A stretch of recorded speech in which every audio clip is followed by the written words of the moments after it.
I got this email about surrender. Someone asking, how do I surrender? And the thing is that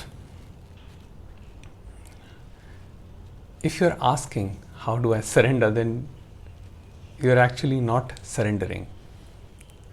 And most people have this idea that, they somehow have to control themselves, control their feelings and thoughts. And that is how the surrender will happen. But that's not the case. Surrender is the total acceptance that the outcome is not in the individual's control. So, for example, when you have an urge, let's say you want to smoke, okay, or eat a cupcake, whatever it is. So, when you have that urge, two things are likely to happen. There will be two divisions within you. One will resist the urge, fight the urge, and one wants to fulfill the urge, fulfill that craving. And depending on the intensity of craving and your conditioning at that moment, one of the urges will win. So surrender is the total understanding that any one of these scenarios can happen.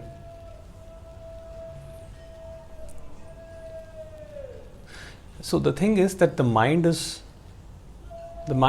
after surrender is no more concerned with the outcome. Till you are concerned and you want one outcome over another, you're actually not fully surrendered. And the unconditional acceptance or surrender includes not being able to accept or surrender.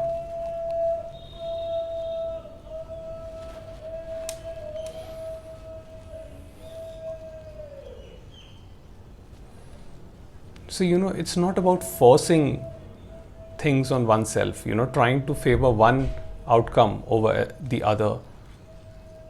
Many people tell me that their thinking mind is too activated. They can't get sleep. So naturally, this feeling comes from within that I must somehow control my thinking. And when I talk about watchfulness or witnessing, somehow people think that that is some kind of control. It is not about control. As I said earlier, one of the two urges will always win depending on the situation. It is the acceptance of that. Because the flow of life is teaching you that there is nothing in your control.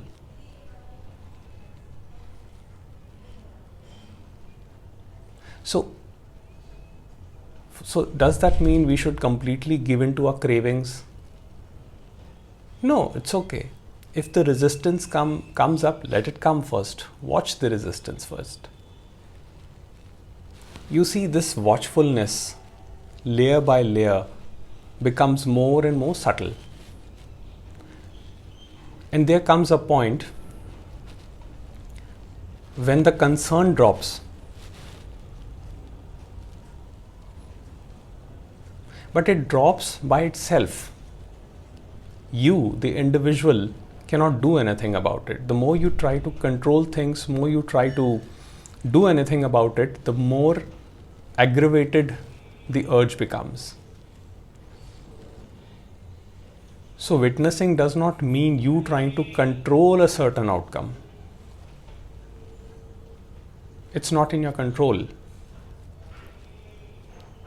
But you see, when you have the acceptance, when the total surrender is there, the control happens passively. Because when the resistance is not there, the urge does not have the power to sustain. Therefore, if the question comes up that am I able to surrender or not, then that means the surrender has not happened. I remember a lady who was speaking to me earlier. So every time she would listen to my talk, she would say, "Oh, now life is beautiful. Now I have surrendered." And it would be like, she would be completely joyful in that moment. But again, in the next meet, she would again have the same problems, same troubles, oh, this is not happening correct, that is not happening my way. So, you see, if the mind is creating rationalizations around things, then that means that some aspect of mind is still trying to control the situation. And that is preventing you from seeing your true nature. So I say allow for everything. Allow for acceptance, allow for non-acceptance as well. That is how you become completely comfortable with yourself.